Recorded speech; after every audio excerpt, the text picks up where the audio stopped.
Hello and welcome to Etude number 3. This is part of the Villa-Lobos 12 and 12 challenge, and we're looking at all 12 of Villa-Lobos' etudes. And of course currently we're in number 3. So main points here. This study is a slur and shifting study, so you're going to be relying heavily on your slurring technique. Identify and learn similar musical ideas. There are quite a few bars that in the beginning you struggle with, only to find out that later on in the piece they represent themselves in a varied form. Learn a bar at a time. Get your fingering choices right, get your slur choices right. There are a lot of chromatic notes here, so you need to get that down and into the system. I would suggest you try and play it as many different ways as you can to find your way through the different chromatic notes. Finally, there is a coda to the piece where the ending material is slightly different to the beginning. We have a series of bar chords with a trill in the bass, and then the trill transforms and moves up an octave into higher notes with chords. So all in all, there's 5 stages to learn in this piece. Let's dive in with micro study number 1. Alrighty, micro study number 1 is all about the slurring technique and the first few bars. So remember, slurs, hammer-ons are speed, not force. Movement from the big knuckle here. Pull-offs are plucked down. So if I pluck with my right hand,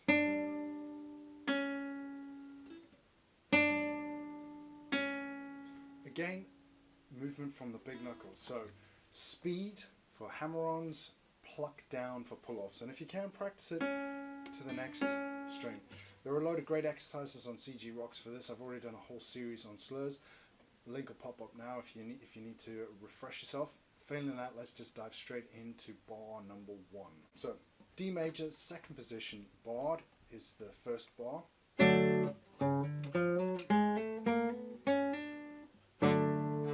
2 little hacks here for fingering point of view. First is, the first time around, that C sharp to D is a barré, if you can see.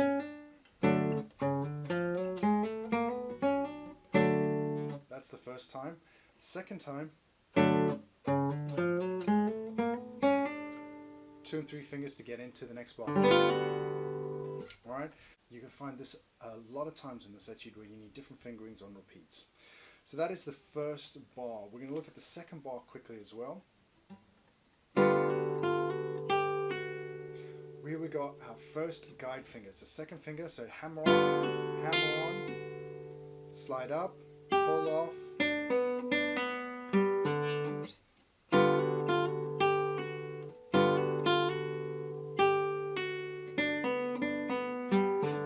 And again, another little trick is the first repeat. Leave your first finger down for stability. You don't need to take it off. It'll give you left hand stability through all of that. So again, here we go.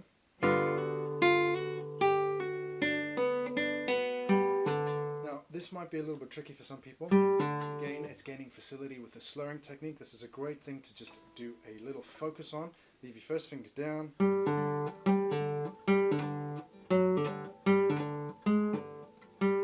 First time, or maybe even just shift it around. And I'm using my thumb for that one. So now, one thing just to bring up quickly, I have not put a lot of right hand fingering suggestions in my study guide. Why? Because for the most part you're going to be using IM or your combination of favorite scale like passage fingering. However, that being said, there is some fingering that I've added in where it needs to be made explicit. So one of the things that I've done is I've focused on the slurs in this first micro study. Take the chord out, you don't need it, just use IM or MI or MA, whatever your combination is. Practice just the slurs in the first 2 bars.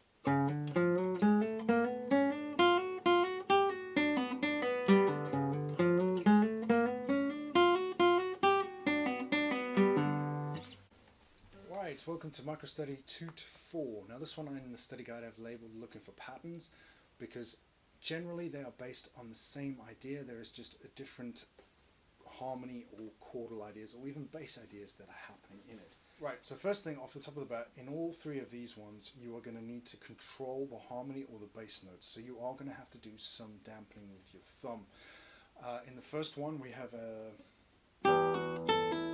that needs stopping before you start again.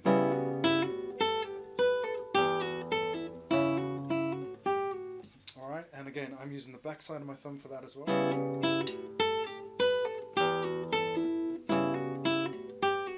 Okay, so I'm going to be using the back side of my thumb here just to stop the open E, and I'll just do that first before I move into the whole bar. So we have this idea near the end of micro study number 2 into the beginning of it, and as soon as I play that C sharp bass note, my thumb is on there, stopping the E. So here we go from the beginning.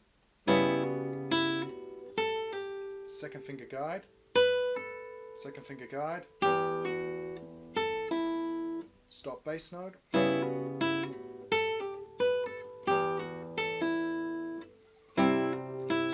and then you're into the next bar. And again, the same thing applies, stop the bass note as you move. So be aware of where you need to stop bass notes and build it in. Let's move on to the next one. Okay, micro study 3, which happens to be bar 3, is the first serious challenge we get to this etude. So again, as I said before, similar material. So in the similar material column, stick in a second finger guide. You're going to be using a second finger along string 1 again. So here we go. There is the second finger there. As soon as you've played the hammer on, second finger slide up, and to help you do that next pull off.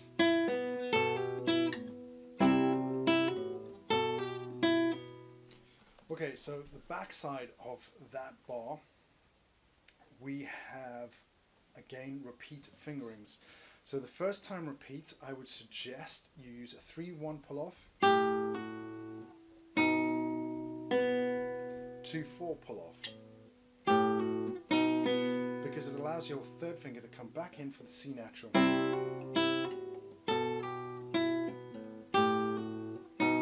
So your third finger should be ready and poised, and second finger slide. Right, here is the alternative fingering. It's 3-2, 1-4 to get into the next bar. To get into the next bar. So I'm going to do that slowly again, and I'm going to talk while I'm playing. Slide up with 2, 3 and 1, 2 and 4. Slide up with 2, 3 and 2, 1 and 4. And then you're into that lovely G major 7 sound there. Okay, the next micro study most people find a little challenging because of this. I found a lovely workaround which is called a hinge bar, hammer-on. It's possible with a little practice to get that hammer-on nice and loud, and then it allows you to get into the F sharp to A pull off.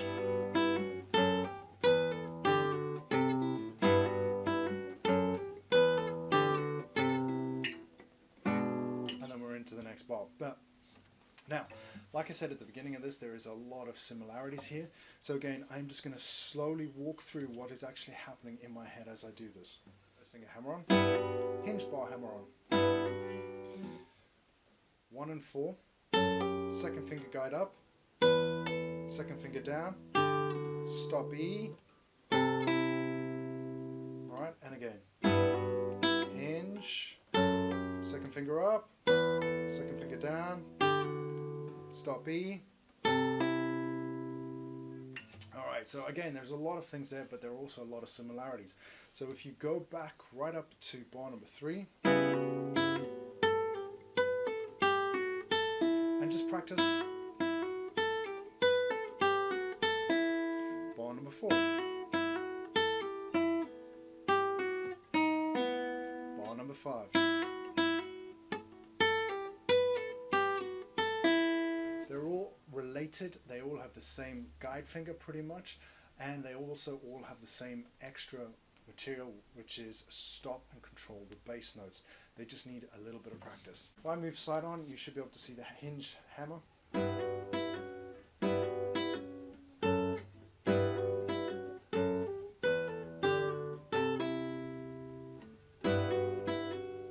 Alright, it is possible, and it makes this so much easier to get into as opposed to doing this and moving that first finger up. Give it a bash, it's obviously your call. Let's move on.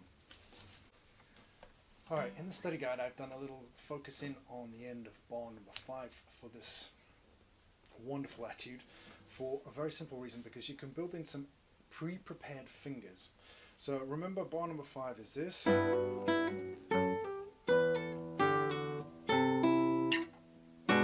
then you've got to get into this lovely E9-7. So on the end of bar number 5 we have this.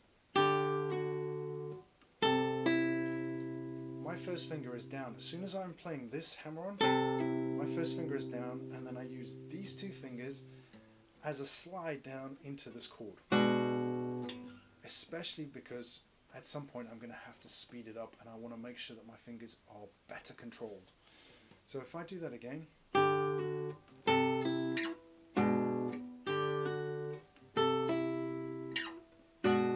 yes, I leave a little squeak, not too concerned about that. So here we go.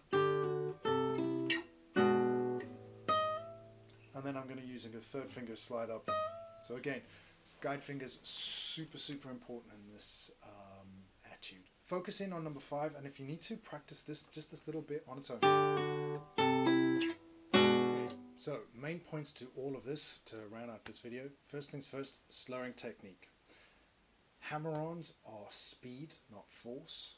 Pull-offs are pluck downs. Everything is initiated from these lovely big knuckles that you've got here, and it's part of our innate abilities. Guide fingers. Guide fingers is so important in this etude, so make sure that you've got your guide fingers in and down. For the majority, they're all on nylon strings, so you don't need to worry about squeaks with this study. It's fantastic. Squeak free. The third point is, because of the chromatic notes, it's possible to take different routes through the material. My fingering might not be your fingering, so I challenge you to go at it from a different point of view and find your own fingering. It is possible to build in little hacks to each bar to make it easier to transition bar to bar. So pre-prepared fingers are going to become very important, and also simple things like just thinking outside the box and putting a hinge bar hammer on into certain bars. All of these things are going to add up to a quicker, faster performance at a later stage. At the moment they're going to be slow and painful, but once you get them into your system, it's not a problem. So use I am fingering for scales. If needs be, practice it a beat at a time. Alright, you don't need to be able to do a whole bar when you're learning it. Bust it up into tiny segments, and then put it back into a bar or half a bar, then put that back into a bar, and then put it into 2 bars and 3 bars and so forth. So again, chunking material like this is the best and quickest way to learning the piece. Thank you for staying to the end. I hope you found some great stuff in there. Again, this is all part of the Villa-Lobos 12 and 12 project, which is literally a community-led project to get Villa-Lobos' 12 etudes out and into the open and usable for all guitarists. There is a link in the blog post. There's also a Facebook group now for this, and of course Instagram, where everybody is sharing their videos. I hope you enjoyed that, and keep a lookout for the next video.